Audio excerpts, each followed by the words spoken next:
അതായത് നമ്മൾ സൂചിപ്പിച്ചതുപോലെ തെരഞ്ഞെടുപ്പ് ചൂടേറുകയാണ് അല്ലേ? അത് സംബന്ധിച്ച് എന്താണ് കൊച്ചിയിലെ സ്ഥിതി എന്നുള്ളത് പരിശോധിക്കണം. ഇന്നലെ പ്രധാനമന്ത്രി നരേന്ദ്രമോദി എത്തി NDA തെരഞ്ഞെടുപ്പ് പ്രചാരണത്തിന് തുടക്കം കുറിച്ചു.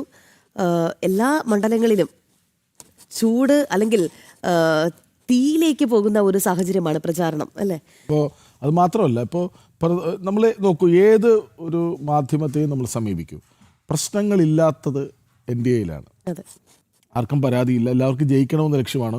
ഒരു കഴിഞ്ഞ തെരഞ്ഞെടുപ്പിൽ ഒരു സീറ്റ് അക്കൗണ്ട് തുറക്കുമോ എന്ന ചോദ്യമായിരുന്നു. ഇപ്പം അങ്ങനെയല്ല, എത്ര സീറ്റ് BJPക്ക് കിട്ടും എന്നാണ്. അപ്പോൾ BJP ആത്മവിശ്വാസത്തോടെ പറയുന്നു, ഞങ്ങൾ മത്സരിക്കാൻ വേണ്ടിയല്ല, മത്സരം കടുപ്പിക്കാൻ വേണ്ടിയല്ല, ജയിക്കാൻ മാത്രമല്ല ഭരിക്കാൻ വേണ്ടിയാണെന്ന തലത്തിലേക്ക് BJP വളർന്നു നിൽക്കുകയാണ്. അപ്പോൾ ഇന്നലെ പ്രധാനമന്ത്രി വന്നതും അതുകൊണ്ടാണല്ലോ. പ്രധാനമന്ത്രി ഒരു മഹാസമ്മേളനത്തെ അഭിസംബോധന ചെയ്ത് സംസാരിക്കുന്നത് പാർട്ടി പ്രവർത്തകർക്ക് കേൾക്കുന്ന ആത്മവിശ്വാസം വളരെ വലുതായിരിക്കും. അതുമാത്രവുമല്ല, ദേശീയ അധ്യക്ഷൻ എന്താണ് പറഞ്ഞു വെച്ചത്?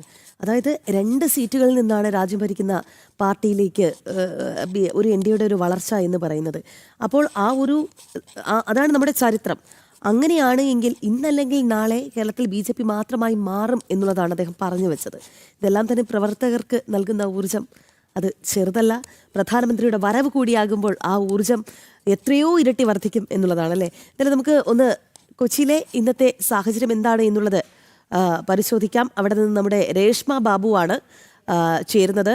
നിയമസഭാ തെരഞ്ഞെടുപ്പിനൊരുങ്ങുന്ന NDAക്ക് കരുത്ത് കൊച്ചിയിലെ മഹാസമ്മേളനം NDAയുടെ രാഷ്ട്രീയ മുന്നേറ്റത്തിന് നാന്ദി കുറിക്കുന്നത് കൂടിയായിരുന്നു. പ്രധാനമന്ത്രി ആയിരങ്ങളെ അഭിസംബോധന ചെയ്ത റോഡ് ഷോയും സമ്മേളനവും ഇടത് വലത് മുന്നണികളുടെ ഇരട്ടത്താപ്പ് തുറന്നു കാണിച്ചു. NDAയാണ് ബദലെന്ന് പ്രധാനമന്ത്രി നരേന്ദ്രമോദി പറഞ്ഞു വെച്ചപ്പോൾ തടിച്ചുകൂടിയ ജനാരവം വാക്കുകളെ ഹൃദയത്തിൽ ഏറ്റുകയായിരുന്നു. വിവരങ്ങളുമായി രേഷ്മ ബാബു ചേരുകയായിരുന്നു. രേഷ്മ, കഴിഞ്ഞ ദിവസം നടന്ന ആ ഒരു ജനങ്ങളുടെ പങ്കാളിത്തം, പ്രധാനമന്ത്രിയുടെ വാക്കുകൾക്ക് നൽകിയ സ്വീകരണം വല്ലാത്തൊരു കരുത്തായി മാറുന്നുണ്ട് കൊച്ചിയിലെ ആ മഹാസമ്മേളനം. എങ്ങനെയാണ് ഈ ഒരു ഘട്ടത്തെ നമുക്ക് വിലയിരുത്താൻ സാധിക്കുക?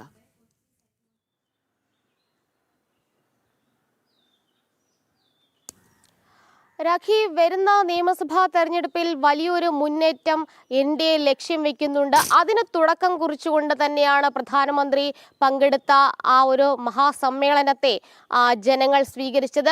വലിയ രീതിയിൽ ആരവത്തോടുകൂടി തന്നെയാണ് പ്രധാനമന്ത്രി നരേന്ദ്രമോദിയുടെ പ്രസംഗം അവിടെ കൂടിയിരുന്ന പ്രവർത്തകരാണെങ്കിലും അതോടൊപ്പം തന്നെ പൊതുജനങ്ങളാണെങ്കിലും സ്വീകരിച്ചത്. കലൂർ സ്റ്റേഡിയത്തിൽ 10,000-കണക്കിന് പേരാണ് ആ മഹാസമ്മേളനത്തിൽ പങ്കെടുത്തത്. പ്രധാനമന്ത്രി പറഞ്ഞ ഓരോ വാക്കുകളും ശ്രവിച്ച ജനങ്ങൾക്ക് അത് തെരഞ്ഞെടുപ്പിനുള്ള ഊർജമായിട്ട്, പ്രവർത്തകർക്ക് തെരഞ്ഞെടുപ്പ് ജയിക്കാനുള്ള ഊർജമായിട്ട് മാറുകയും ചെയ്തു. അടുത്തിടെ പാർട്ടിയിലേക്ക് പ്രവേശിച്ച് റോബിൻ രാധാകൃഷ്ണൻ ഉൾപ്പെടെയുള്ള എല്ലാവരും നേരത്തെ തന്നെ ഈ കലൂർ സ്റ്റേഡിയത്തിൽ വന്നിരുന്നു. അവിടെ ആ മഹാസമ്മേളനത്തിൽ പങ്കുകൊണ്ട് അവരൊക്കെ പറഞ്ഞത് വലിയൊരു ഊർജം തന്നെയാണ് പ്രധാനമന്ത്രിയുടെ കടന്നുവരവോടുകൂടി കേരളത്തിലെ പ്രവർത്തകർക്ക് ലഭിക്കുന്നത് എന്നതാണ്.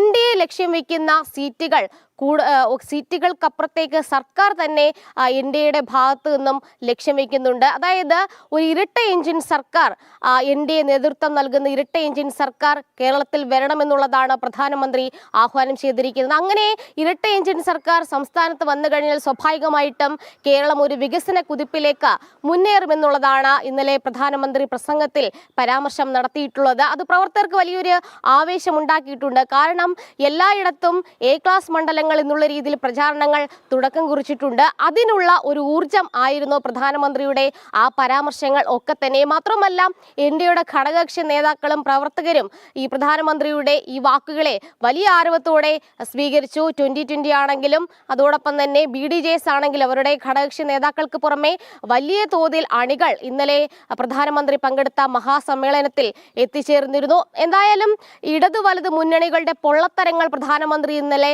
പ്രസംഗത്തിൽ ചൂണ്ടിക്കാട്ടിയിട്ടുണ്ട്. മുസ്ലിം ലീഗിന് അടിയറവ് വയ്ക്കുന്ന കോൺഗ്രസ് രാഷ്ട്രീയത്തെയും അദ്ദേഹം കുറ്റപ്പെടുത്തിയിട്ടുണ്ട്.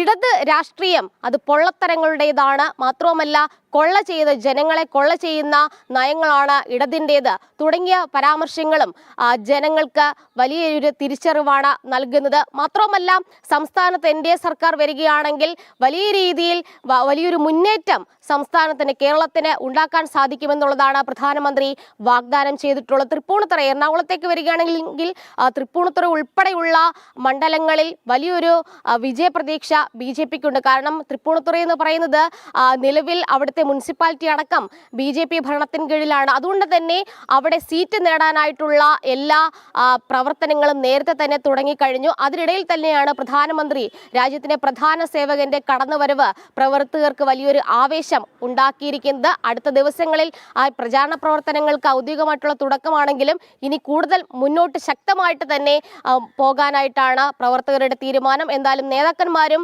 അതുമായി ബന്ധപ്പെട്ട് ഈ ഒരു മഹാസമ്മേളനത്തിന് ശേഷം പ്രതികരിച്ചതും അത്തരത്തിൽ തന്നെയാണ്. അതായത് പ്രധാനമന്ത്രിയുടെ കടന്നുവരവ് സംസ്ഥാനം ഒന്നാകെ സ്വീകരിച്ചിരിക്കുന്നു. പ്രവർത്തകർക്ക് മാത്രമല്ല പൊതുജനങ്ങൾക്കും അത് സംബന്ധിച്ച് വലിയൊരു പ്രതീക്ഷയുണ്ട്. NDAയിൽ അവർ പ്രതീക്ഷ അർപ്പിക്കുന്നുണ്ട്. രാഖി.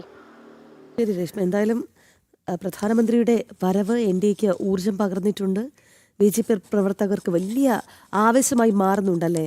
തീർച്ചയായും അത് കാലക്രമേണ സംഭവിച്ചാണ്. കാരണം ഇന്നലെ പ്രധാനമന്ത്രി 2:15 എത്തുമെന്ന് പറയുന്ന വേദിയിൽ രാവിലെ 7 മണി മുതൽ തിരക്കാണ്.